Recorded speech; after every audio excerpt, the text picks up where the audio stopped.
our first presentation of the evening. Please give a warm welcome to Mr. Julian Boite. Hello, everyone. My name is Julian. I am a 6 foot tall, very masculine and very bearded man. And I'm here today to talk to you about women's beauty products. So, yeah, let's see how we go. One of my earliest memories kind of growing up was the pride that my mum would take in making sure that I was best prepared for school in the only way that she knew how. So I'm her eldest son, and she'd literally cover me from top to toe with really exotic oils, so like shea butter and baobab oil and moringa. And I just remember kind of sitting on the carpet first thing in the morning upon registration, and my fellow classmates asking me 2 questions every single day. And the first one was, Julian, why is it that you are so shiny? And the second one was, Julian, why do you smell of chocolate? So yeah, worked really well with the ladies from a young age, so it was great.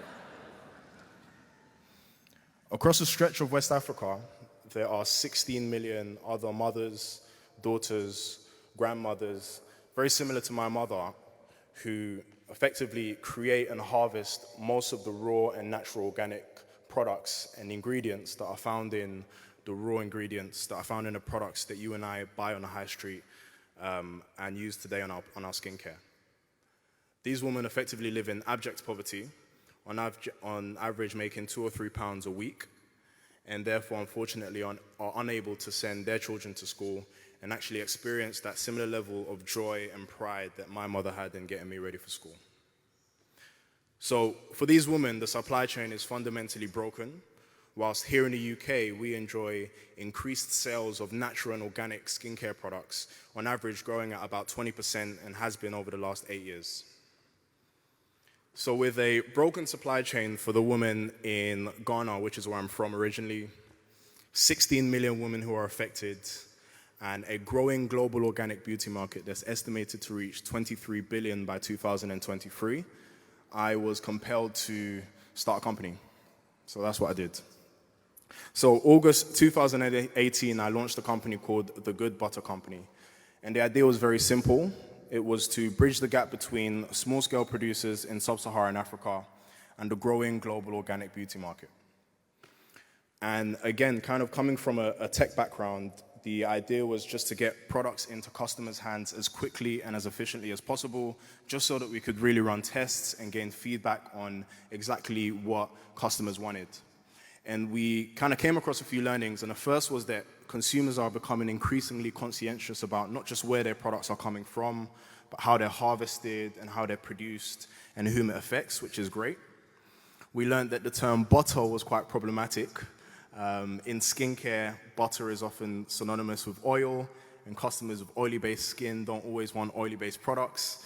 And butter is also synonymous with margarine, and we don't want you putting shea butter on your toast. It's edible, but just don't do it. But the most important thing that we learned was that a direct-to-consumer operation kind of meant that we could control end-to-end supply chain with the woman back home, but we could also really tell the narrative of the women who were kind of suffering back home as well. So all of this helped us to really get to the next stage and iteration of the business. And I'm really proud to effectively today announce the new kind of name and new brand and kind of showing the next vision of the company, which is a company called Yendi. So Yendi represents all of the learning in the space of 9 months that we spent kind of selling out boxes in Southwark at street festivals, and just last weekend selling out our final Good Butter products at Spitalfields Market. And Yendi is effectively the new brand that we're moving forward with. It's a small district just next door of where we source our products, and the idea is really to bridge the gap again between small-scale producers and the growing organic beauty market through a direct-to-consumer operation that we feel super excited about. But whilst that is kind of really exciting for me in terms of how the business will move forward and the products that we'll be selling, which will effectively celebrate Africa's most raw, organic, pure products, what's more exciting is the level of impact that we can have. So this is Owabu. And Owabu, before joining our partner cooperative in northern Ghana, had totally lost hope in the shea butter trade. and therefore, having a young child to feed, resulted in selling and creating firewood and charcoal. So there's often stories being told of her kind of coming at the end of the day with her hands and her face covered in charcoal, trying to sell these products on the streets to be able to provide for her family. I mean, the smile speaks for itself. Since kind of working with our partner cooperative, she's been able to maintain and create a dignified way of achieving a better quality of life, and also being able to send her children to school as well, which is great. The goal with Yendi moving forward is to really turn this one smile into many. And as mentioned, there are 16 million women to go, so we've got a long way to go as well, but we're really confident we can do it. So if you've identified with absolutely anything I've said today, as mentioned, I'm 6 foot tall, very masculine, very bearded. Please do come and find me, you can't miss me. I smell of chocolate as well. So yeah, thank you so much.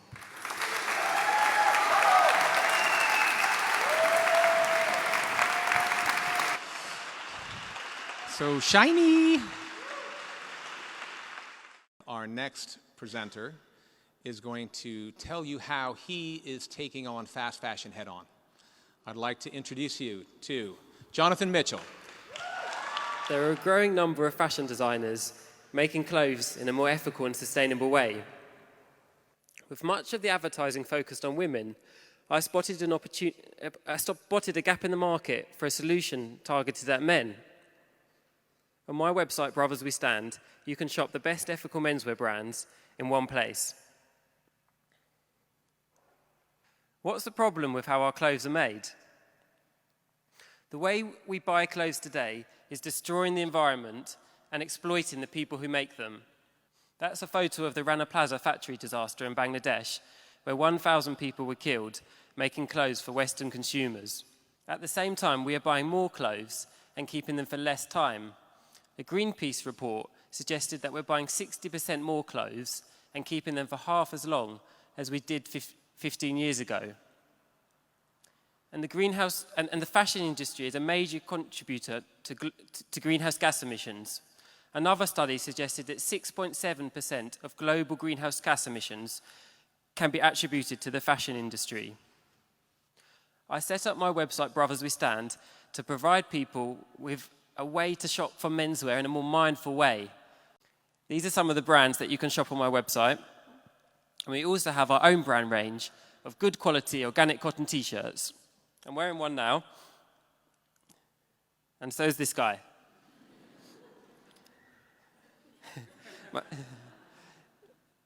In the last 12 months, we've made over £100,000 sales on the website. Items are sent direct from the designers, and we take a 30% commission on sales made. Brands are happy to give us this as they appreciate the extra sales we bring them through our curated marketplace. Brothers We Stand is at the top of Google for key search terms, and we've appeared in the national press many times. Every product on Brothers We Stand has a footprint, and this shares its social and environmental impact. Strong points are shared alongside areas for development. And every product we sell on Brothers We Stand meets a 6-point ethical standard that we've developed. This gives customers confidence that when they buy an item from us, it meets high ethical standards. Sales are growing well, and in the last 12 months, have been up 80% on the previous year. I see real opportunities here. As we've seen in that video that's just showed, there's more and more consumers who are looking for ethical alternatives. And actually, in a study that was done this year, 90% of UK consumers said it's the responsibility of individuals to seek out more ethical alternatives. And that's really what I want to do with Brothers We Stand, make it easy for people to find these alternatives. The marketplace model works best at scale, and I now want to scale Brothers We Stand up. I've been doing the business for a few years, and I feel ready. I believe we can do this by investing in the following areas: logistics, website, marketing, and own brand collection. My vision is to connect the people making ethical goods with the growing number of people who are looking to buy them. If you're as excited as I am by this vision, I would love to chat with you.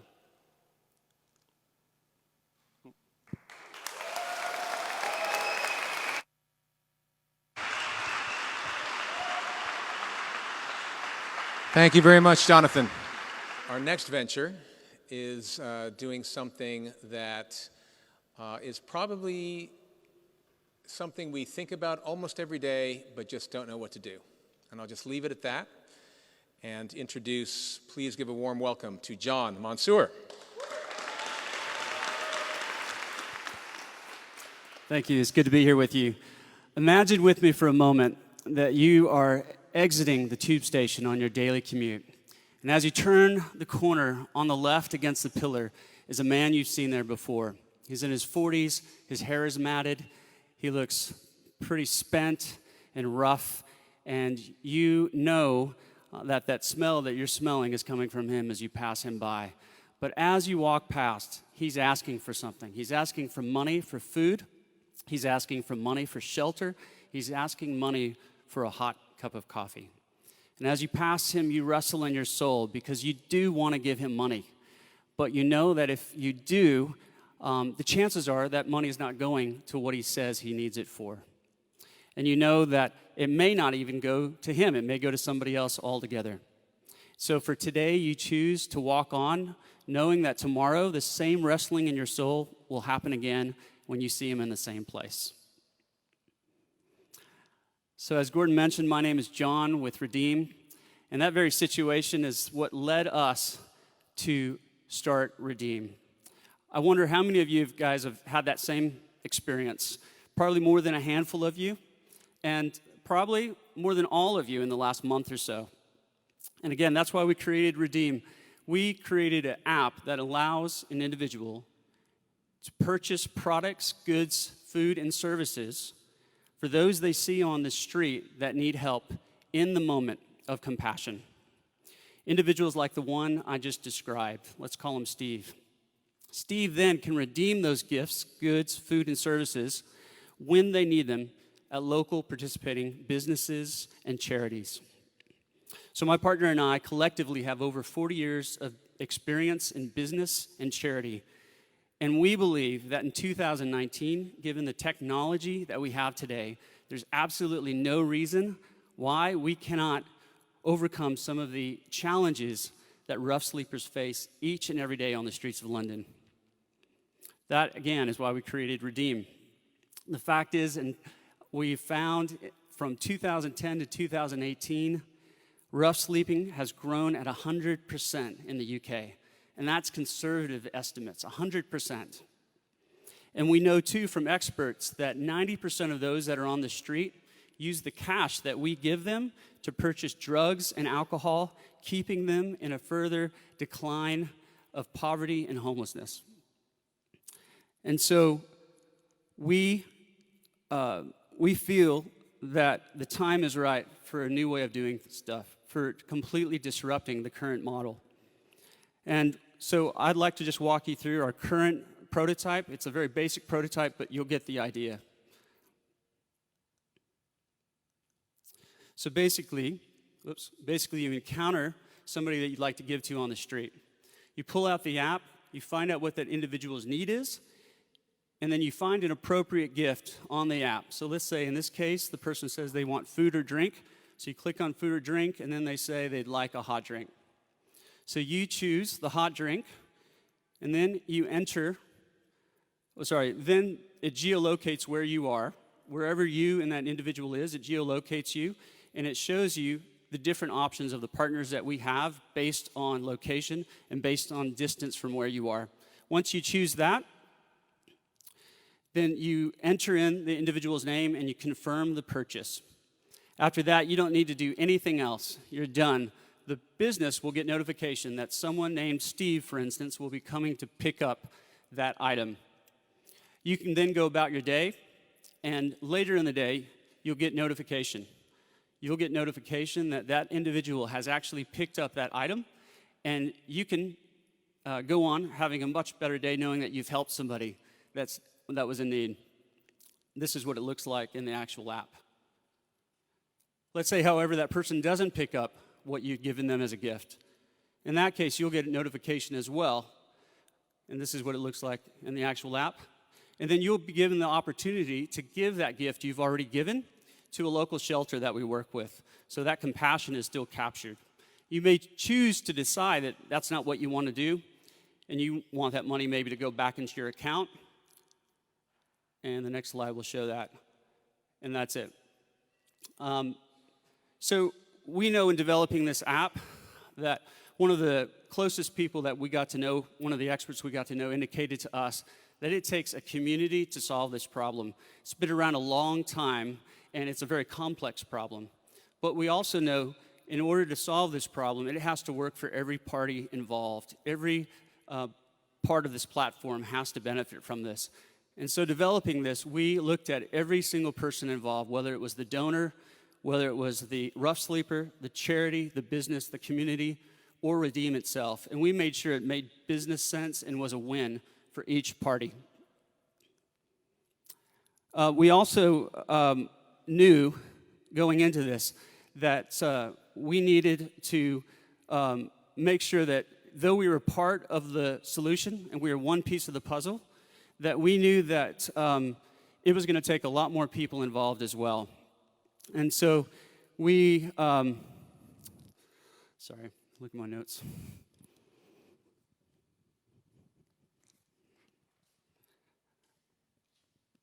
Yeah, so we knew it was going to take a lot of people involved in this, and we were just part of the puzzle, but we knew that we needed to include everybody in this. And so let me ask you to imagine again that you are walking down the road. You come out of the tube station, you turn the corner, and you find that same individual you've seen before. And instead of walking past him and ignoring him, you actually have the opportunity to engage with him, to ask him his need, and then to actually be able to do something about that need in the moment. And so that's what we do. At Redeem, we believe compassion shouldn't need to be questioned. And so if you have a desire to see this issue tackled by homelessness, and you want to find out how you can work with us to attack this issue, we'd love to talk with you. In the coming months, we're going to be rolling out the final version of our app, and we're going to be starting with the most needed boroughs and expanding from there. And we believe, because of the trials that we've done and the several hundred surveys we've done over the past several months, that we've proven the concept. So we'd love to talk to you. If, however, you don't feel like you're ready to partner with us right now, but you'd love to hear about our updates and how we get on, we have a table at the back, and we'd love for you to sign up so we can let you know things about our future moves, things like when our trial actually, our next trial happens, or even when we roll out the app, and you could be a part of the beta test of that. Thank you very much for listening.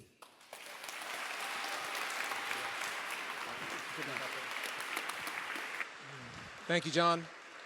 I think it's great what you and Darren are doing, that it's really a problem that is, it's an amazing solution that you guys have. I'm really excited to see how that app rolls out. So thanks for sharing that with us. Our last presenter is the founder of Colombian Artisanal Coffee. Please join me in welcoming Diana Gallego.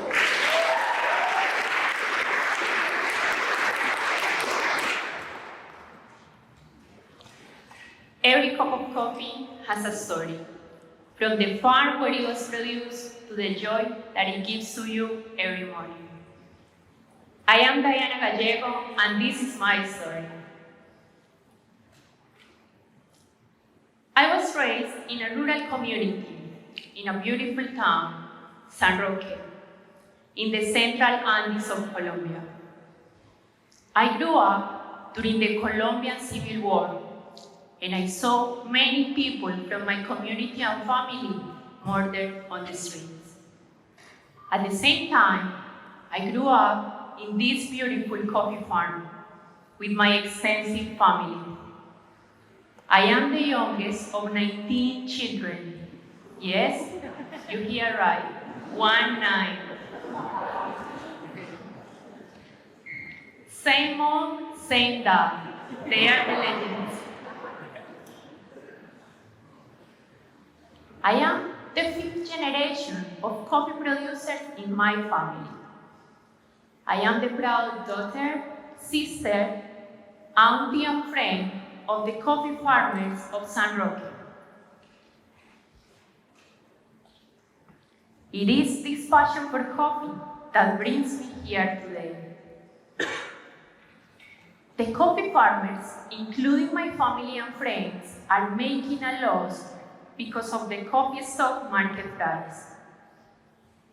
As you can see, from 2017 to 2019, the price has been decreasing, and we don't understand why, when the coffee price is falling in Colombia, you have to pay more money for your cup of coffee in the coffee shop. I want to show you a breaking down of what you pay for your cup of coffee in the coffee shop. And I want to make you aware that only 1 piece goes back to the farmer. If the coffee farmers cannot make a dignified living, there is a high risk that they will get pulled into the illegal drug trade. And I don't want to see people from my community and family being murdered on the streets again. That is the reason why I started Colombian Artisan Coffee. We bring single estate specialty coffee from the farms in Colombia to the roasters and final consumers in the UK. We are very proud to be working with 20 farmers, but there are 2,000 farmers in that little town that want to work with us, and they want to join us in this journey. Colombian Artisan Coffee equips small coffee farmers with the technology and knowledge to produce a specialty coffee. Specialty coffee is high quality coffee, and single estate coffee is that unique coffee that is coming pure from the farm where it was produced to your hands. As well, I have built an app that you can trace every coffee from the cup back to the farm. As I was saying, we are working right now with 20 farmers, but we seek to work with at least 200 farmers by mid-2020. And we will be able to bring one whole container of specialty coffee from the farms in Colombia to the UK. Right now, we are bringing every 4 months around 2 tons, and it is only from 20 farmers. I feel so proud to be working with this community because I am bringing dignity to the farmers and their families. This is Gregorio, one of our farmers. We indeed value the hard work that they do in the farms. And if you do as well, I invite you today to ask yourself when you are going to drink your cup of coffee, do you know where is it coming from? Do you know where it was produced? Do you know how much the farmer who produced it got for the price that you are paying for? Is that coffee that good? Does it taste that good? I invite you to join, talk to us, enjoy delicious espresso martinis infused with our coffee beans. As well, we have some coffee that you can bring to your house if you want to. And please come to us, learn more about the supply chain, the traceability of every coffee we bring, and learn more about Colombian Artisan Coffee. Thank you for listening.